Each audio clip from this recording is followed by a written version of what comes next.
Let's see. The judges' scorecards are in. Votes tallied.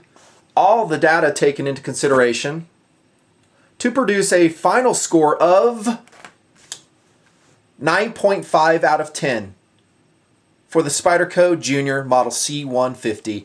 Almost a perfect score. The only thing really holding it back is price. We'll talk about that later on in the review. Hey dudes, Nutnfancy Knife Show 2012 Year 4. Thanks for watching, subscribing to TMP, talking about steel again. I'm going to start off by congratulating this knife's designer, Romanian Alex Diaconescu. Dude, you did an awesome job producing this Hall of Fame blade. And that's exactly what it's going to be here in the Nutnfancy project, because it gets so many things right, integrating into so many different systems well. And let's kick it off right into these stupid things I use. Keep me organized. Philosophy of use. First and foremost, to me, this is the perfect backpacking knife.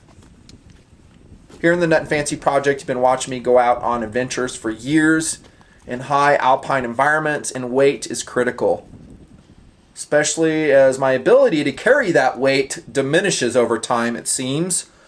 So I have to watch the ounces, which turn into pounds, very carefully.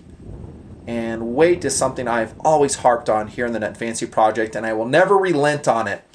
In some ways, I feel like I've made some good progress. We've seen a lot of lightening of all kinds of gear items. Knives, guns, tactical gear. For instance, tactical nylon producers using 500 instead of 1,000 denier fabric weights. That's progress in my book. When I carry a blade up in the mountains, I'm generally going to carry a utility knife, either fixed or folding. Usually I have one of each. Usually because of TMP, I'm just getting footage for the reviews. But if I wasn't, I'd carry probably a knife just like the one on the table. A folding knife, a medium fixed blade, maybe. If I'm weight critical, I won't. And then my big survival knife. I look very carefully at my folding knife choice when I go backpacking. It's got to be lightweight. When I say lightweight, preferably 2 ounces, maybe 3 ounces. That's pretty restrictive. That eliminates a ton of knives. Towards the end of the review, I'm going to show you some competitive offerings, ones that I also am very fond of here in TMP. You've seen them on the camera lots, and relate it to the Junior. But the Junior offers a few things that those don't, depending on what you're after. Weight is the most critical ingredient. Then I'll look at steel. We'll talk about that. It needs to be all the things we love about steel. It's got to be strong. It's got to clip to the pocket, not get lost. The C150 Junior gets all of those right in spades. It is a huge achievement as a backpacking blade, and I think it'll be very successful commercially. I think it'll be a popular knife amongst backpackers, and maybe this video will help that. We're going to talk about specifics, and when I do, I'm going to jump back to the philosophy of use of backpacking blade. I'll leave it there for now, but it is probably one of the best backpacking small folding knives that I've seen to date. Then we jump into the EDC, philosophy of use, and that's probably the real calling of this knife for most folks, a utility blade. And in that role, it will just rock and roll. A great choice for that as well. Tactical, no. If Alex and Spyderco comes out with a larger version, 4-inch, 5-inch blade, instantaneously I will do, not instantaneously, but as soon as I can, I'll do a review on that larger version when I can get it, and that definitely will be a tactical blade. The traction scheme on the Junior is outstanding. It's just a little bit cramped for my hands. Again, large size gloves. If you have tiny hands, you could. Of course, any knife, if we have to, we can, put into that tactical philosophy of use. Food prep. This kind of goes in hand with the backpacking thing, because look at that broad blade. That's a spreader blade. And up there in the mountains, you're spreading butter. Maybe you've brought some peanut butter with you. A nice broad clip blade like that, or drop point, I should say, is a great choice. So food prep. And then finally, collectible, in the sense that it gives us enjoyment. that's philosophy of use, and that'll take us right into size and weight. One reason, going back to backpacking, that I love it so much, 2.8 ounces. 2.8 ounces? Alex, well done. The reason it is so light is because it is such a minimalist, didn't say the T, a minimalist. I mean, there's a lot of material lacking, thankfully, in the C150. And that produces a 2.8 ounce knife that still features, my European friends will dig this, an 82 millimeter blade. Outstanding. It's just super light. Again, in competitive options, we'll look at some others about the same. And I think that's a big blade for that weight. Weight and the size is actually for the rolls, the main rolls that I'm talking about, philosophies of use, perfect. Steel. VG10, baby. There's his logo on there, Dialex. I think that's like a Thinking Man logo, Thinker of Hamangia or something like that. I think that's cool. I love it when the makers stamp their personality on their blades. I just love that. It just makes the knife, you know, representative of the maker. We see that from a lot of makers. Ed Shimp does it. It's just cool. Most Spyderco blades feature that, so good job on that. Back to the steel, though. Isn't it one of our favorite steels here in the Nutnfancy project? I'm talking about VG10. I've stabbed it in the snow. You've seen it rained on. You've seen it in my cardboard cutting tests over the years. And it's not a perfect steel. I mean, I don't think really any steel is. But for the price, very high performing. This sucker out of box, insanely sharp. There's a new term. Here's some paper right here. Check this. Let's do some really thin ones. Because that's a real test, right? Oh, God, that's wicked sharp. Love it. There's no way the sharpening job on this knife could have been improved out of box. Look at the relief edge. How gradual that is. It's not abrupt like we see in a lot of other makers. That means it's going to be easier for you to resharpen. When it does, and it will, lose its edge. Perfect. The blade shape, again, perfect food preparation. It's got great belly. The tip is moderately strong. I don't really think of the blade as a pierce cutter, and nor would it really need to be such in the roles that I think I would use it as. But what if a cougar attacks you on the trail? I guess it could be a pierce cutter then. If it's all I've got, I'd rather have it than a stick. I love VG10 steel, though. For the money, you get so much value. Look at the jimping. Sharp jimping, I might add. Perfect. Doesn't have a thumb ramp, but at least they jimped the top side and they made it sharp. Steel is excellent. Blade shape is excellent. It's that broad, full, flat grind, which I forgot to say. I just love it. It's perfect, perfect, perfect. How about speed? I wouldn't say it's wicked fast, and I just haven't adjusted this at all. It's as it came out of box. I'm underneath the tripod, so hopefully I can do this well. Definitely fast enough. Maybe you could loosen it up if you wanted to. See, I kind of screwed it up there. But again, I'm at a weird angle here, so if I come out here and I'm just out of camera range, you can hear it pops out readily. I would say speed is excellent, therefore. Lockup is excellent. No wiggle in any direction on the Spyderco Junior. Will it stay that way over time? I didn't hard use this knife. I don't know. I really don't have an answer for you at this point. Features their compression lock on the back. That's about the only thing they could fit into it, is what Sal was telling us at SHOT Show. Look at that huge stop pin right there. That sucker's massive right there. Locks up and you'll see the compression lock engage on the back of the tank. I probably wouldn't consider this an ultra hard use or even a hard use folding knife. We have a lot of other options for that, if that's what you're looking for, right? If you're going to thump on it really hard. So I will say lockup, from what I know now, for carrying this knife around, using it lightly, is good. Maybe excellent, outstanding, I don't know. Kind of thin right there. But again, for the philosophy of use and for the weight achieved on this blade, for the massive blade that it has, for its weight, I would say excellent. That brings us to handle. I said it was a minimalist knife. That is one of the many upsides to the blade, that they have this deep finger choil, which actually is so plunging that it turns into a guard, kind of like that fixed blade Fred Perrin, which I love. Also a Spyderco knife, a collaboration with now gone Fred Perrin. I wear that on my LBE all the time. I'll roll in a picture somewhere. I love that knife too. I don't mind blades that do this elegantly, and the C150 does it elegantly. So if it was a larger blade, going back to the tactical philosophy use, not really this smaller blade, but see, you have a forward guard that prevents ingress onto the cutting edge. I like that. Coupled with jimping, excellent. Now, as an EDC utility knife, it's still excellent because it allows your hands to get in there, get a lot of control for the cut, and notice where the blade is oriented to the handle. It almost has a negative angle coming down, so we can actually, again, getting back to food prep, roll cut, chop with it without even hitting the handle on our cutting surface. I love that that deep choil right there. And that takes us to the handle scales, which are medium traction, G10. No sharp edges noted. Many torques putting the slabs on. Great choice. I would like to see other colorations come out as the years go on of the Junior. They got black. How about blue? Blue G10 would be rocking. Orange, maybe.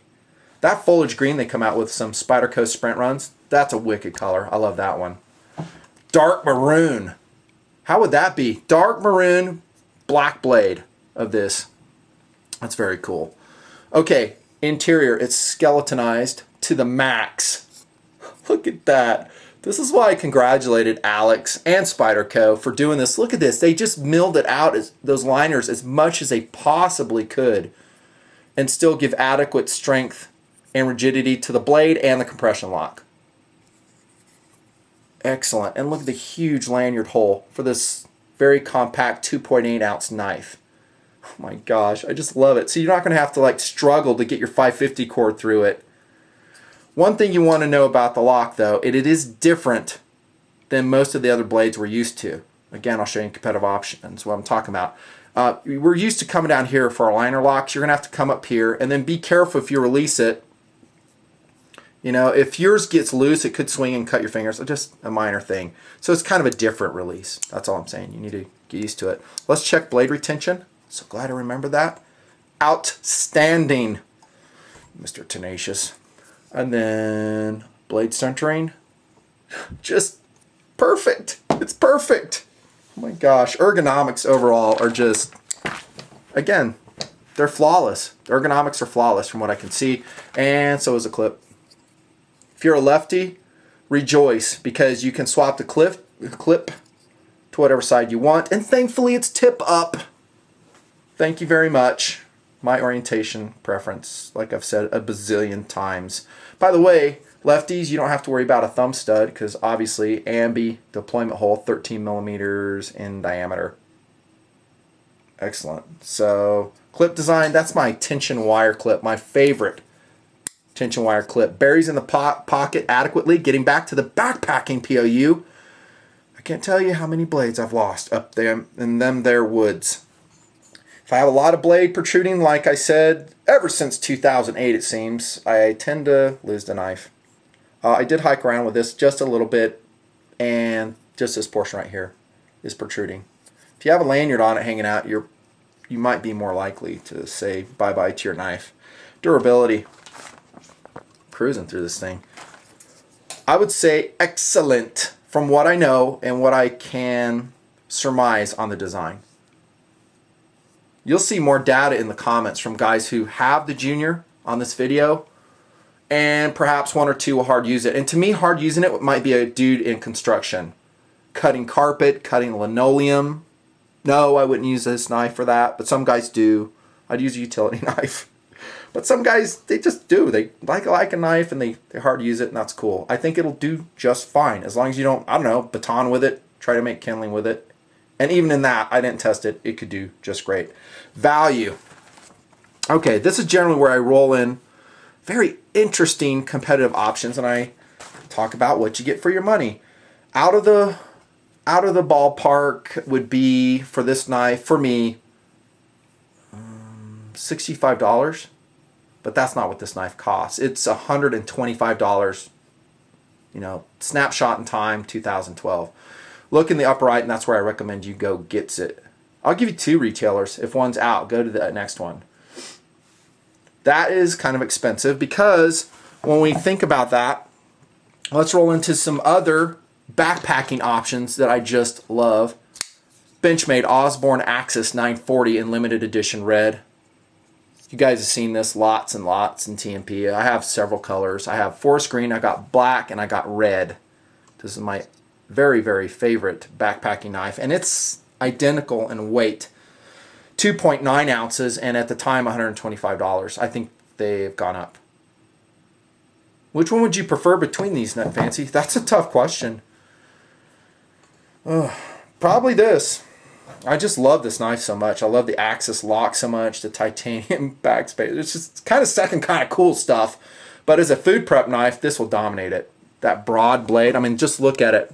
This versus the reverse tanto of the Osborne Axis. This is a more practical blade. This is a better fish skinner though. So again, we see compromises. We kind of just need to figure what's the most important thing to us. So I'll leave that on the table. Osborne Axis. That's a 10 out of 10, by the way. Has been for years here in TMP. Total Hall of Famer. How about this? Speaking of Hall of Famers, Kershaw Skyline. 2.4 ounces. It's lighter still. Currently made out of 14C28N, I believe. What a wicked blade this is. Super light for the big blade it provides. Very sharp. Good overall camp knife, backpacking knife, utility knife. This one's been carried by me for a long time. And yes, the Skyline I carry tip down just because it buries deeper in the pocket that way. I said that in a review, I think last year sometime. That's an awesome knife. A lot more affordable than that. This knife here, $30, $125, $125. We're still talking about value. Here comes another Spyderco option. Hall of Famer, full flat ground, Delica.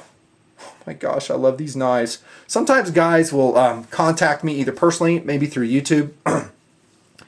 Hey dude, what's the best knife? You'll never go wrong getting a Delica or an Endura. FFG model is my preference, but if you want to get a saber ground one, go for it. This is only 2.2 ounces. It's wearing an orange lanyard because it is a backpacking blade for me. If I lose it in deep snow, I can find it easier. I love the blues. I love the greens, the grays, the purples that this knife comes in. Love all the colorations. C11F, about $50.